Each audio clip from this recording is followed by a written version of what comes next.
Bismillahirrahmanirrahim. Assalamualaikum warahmatullahi wabarakatuh. Perkenalkan, kami mahasiswi PIAUD STIM Klaten dari kelompok 10 yang beranggotakan Rojiah Nurul Diah dan Rizka Alivia Putri akan mempresentasikan tentang model pembelajaran BCCT PAUD guna untuk memenuhi tugas mata kuliah kurikulum PAUD dengan dosen pengampu Rini Arbania, Sarjana Filsafat Islam, Master Pendidikan.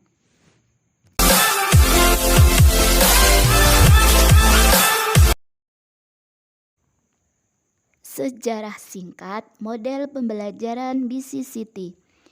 Beyond Center and Circle Time atau BCCT atau pembelajaran sentra dan lingkaran merupakan model pembelajaran dengan konsep belajar sambil bermain atau bermain sambil belajar dalam pendidikan anak usia dini. Pembelajaran BCCT merupakan pengembangan pendekatan dari Montessori, Hicks-Cuppi, dan Reggio Emilio. Model ini dianggap cocok untuk anak normal maupun untuk anak yang berkebutuhan khusus. Model pembelajaran ini ditemukan dan dikembangkan oleh Dr. Pamela Phelps, seorang tokoh pendidikan di Amerika Serikat. Departemen Pendidikan Nasional Republik Indonesia secara resmi mengadopsi pembelajaran BCCT atau yang dikenal dengan pembelajaran sentra pada tahun 2004. Pertama kali pembelajaran ini diterapkan dan dikembangkan di Indonesia pada Sekolah Al-Falah di Ciracas, Jakarta Timur.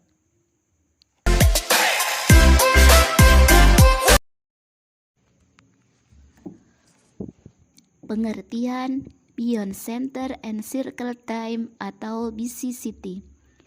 Model pembelajaran sentra atau BCCT adalah pendekatan pembelajaran yang dalam proses pembelajarannya dilakukan di dalam lingkaran atau circle time dan sentra bermain.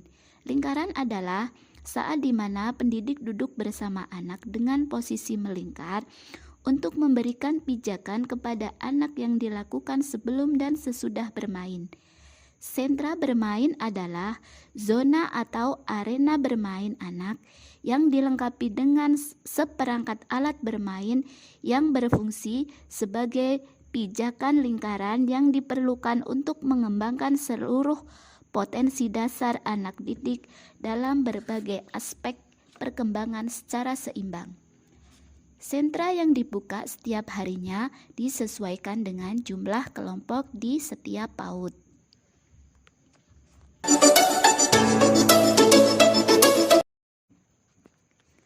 Tujuan metode pembelajaran BCCT. Apa saja tujuannya? Yang pertama adalah merangsang seluruh aspek kecerdasan anak melalui bermain yang terarah. Yang kedua, menciptakan setting pembelajaran yang merangsang anak untuk saling aktif, kreatif, dan terus berpikir dengan menggali pengalamannya sendiri, bukan sekedar mengikuti perintah ataupun meniru dan menghafal. Yang ketiga, menggunakan standar operasional yang baku yang berpusat di sentra-sentra kegiatan dan saat anak berada dalam lingkaran bersama guru.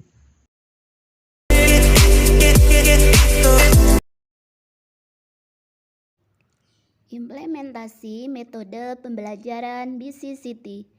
Di dalam metode pembelajaran BCCT terdapat kegiatan pijakan atau scaffolding. Yang pertama adalah pijakan lingkungan main. Hal-hal yang perlu diperhatikan dan dilakukan oleh guru dalam kegiatan ini adalah sebelum anak-anak datang ke sentra-sentra, guru atau pendidik telah menata lingkungan main dengan menyiapkan sejumlah tempat main. Yang kedua adalah pijakan pengalaman sebelum main. Hal-hal harus diperhatikan dan dilakukan oleh guru dalam kegiatan ini adalah guru menjelaskan kegiatan-kegiatan main hari ini dan mencontohkan bagaimana menggunakan bahan dan alat bermain secara tepat. Yang ketiga adalah pijakan pengalaman main setiap anak. Hal-hal yang harus diperhatikan dan dilakukan oleh guru dalam kegiatan ini adalah anak memilih sebuah kegiatan dan guru harus mencatat apa yang dipilih anak pertama kali. Jika anak hanya terpaku pada kegiatan main, menuang dan mengisi pasir, artinya anak masih berada pada tahap main sensori motor. Ketika anak-anak bermain, guru harus senantiasa memberikan perhatian kepada semua anak dengan berpindah dari satu tempat ke tempat lain sambil memberikan dukungan pada kegiatan anak selagi mereka bekerja. Pijakan yang keempat adalah pijakan setelah main. Pijakan setelah main merupakan rangkaian terakhir dari pijakan-pijakan yang dilakukan. Hal-hal yang perlu dilakukan atau diperhatikan oleh guru dalam hal ini adalah guru menggali pengalaman anak tentang kegiatan yang baru dilakukan anak. Anak diminta menceritakan tentang perasaannya. Guru memberi pujian, memberi hadiah, dan semangat. Dan anak diajak membereskan mainannya dan mengembalikannya ke tempat semula. Macam-macam sentra pembelajaran di PAUD. 1. Sentra balok. Sentra balok memfasilitasi anak bermain tentang konsep, bentuk, ukuran, ketertarikan bentuk, kerapihan dan ketelitian, serta bahasa dan kreativitas. Yang kedua adalah sentra main peran kecil. Sentra main peran kecil mengembangkan kemampuan berpikir abstrak, kemampuan berbahasa, kemampuan sosial emosional, menyambungkan pengetahuan yang sudah dimiliki dengan pengetahuan baru dengan menggunakan alat main peran berukuran kecil. 3. Sentra main peran besar. Sentra main peran mengembangkan kemampuan mengenal lingkungan sosial, mengembangkan kemampuan bahasa, kematangan emosi dengan menggunakan alat main yang berukuran besar sesuai dengan ukuran sebenarnya. Yang keempat adalah sentra imtak. Sentra imtak mengenalkan kehidupan beragama dengan keterampilan yang terkaitan dengan agama yang dianut anak. Sentra imtak untuk satuan PAUD umumnya mengenalkan atribut berbagai agama, sikap menghormati agama, dan toleransi beragama. Yang kelima adalah sentra seni. Sentra seni dapat dibagi dalam seni musik, seni tari, seni kriya, atau seni pahat. Penentuan sentra seni yang dikembangkan tergantung pada kemampuan satuan PAUD. Yang keenam adalah sentra persiapan. Sentra persiapan lebih menekankan pengenalan keaksaraan awal pada anak. Yang ketujuh adalah sentra bahan alam. Sentra bahan alam kental dengan pengetahuan sains, matematika, dan seni. Sentra bahan alam diisi dengan berbagai bahan main yang berasal dari alam. Yang kedelapan adalah sentra memasak. Sentra memasak kaya dengan pengalaman unik bagi anak, mengenal berbagai bahan makanan dan proses sains yang menyenangkan.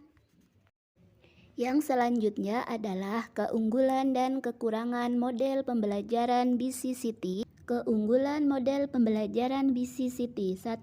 Anak didorong untuk bermain di sentra-sentra kegiatan yang dapat meningkatkan kemandirian dan kepercayaan diri. Sedangkan pendidik berperan sebagai fasilitator yang merencanakan, mendukung, menilai kegiatan anak. serta memberikan dukungan sehingga anak menjadi aktif, kreatif, dan berani mengambil keputusan sendiri tanpa takut membuat kesalahan. 2. Pembelajaran yang bersifat individual menjadikan rancangan dukungan dan penilaian yang dilakukan dan disesuaikan dengan tingkatan perkembangan kebutuhan setiap individu anak. 3. Semua tahap perkembangan anak dirumuskan dengan rinci dan jelas, yang sebelumnya telah disiapkan oleh guru, sehingga guru memiliki panduan dalam penilaian terhadap perkembangan anak. Yang keempat, kegiatan pembelajaran pada model BCCT ini tertata dalam urutan yang jelas, mulai dari penataan lingkungan main sampai pada pemberian pijakan-pijakan. Yang kelima, model BCCT dilakukan secara bertahap sesuai dengan situasi dan kondisi, sehingga dalam pelaksanaannya tidak bersifat kaku.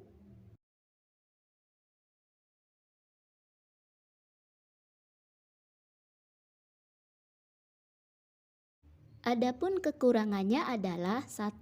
Membutuhkan waktu yang lebih banyak bagi pendidik untuk membuat perangkat pembelajaran lengkap sesuai capaian perkembangan setiap anak dan memerlukan biaya untuk membuat media bermain, kecuali pendidik-pendidik memanfaatkan barang daur ulang untuk membuat media bermain. Yang kedua, memerlukan ruang tempat yang luas. Yang ketiga, membutuhkan sarana prasarana yang sesuai dengan program BCCT. Yang terakhir, sedikit lebih sulit apabila dibandingkan dengan penerapan metode konvensional yang cenderung klasikal seperti banyak yang kita jumpai di masyarakat. Sekian presentasi dari kami kelompok 10. Barakallahu fikum. Assalamualaikum warahmatullahi wabarakatuh.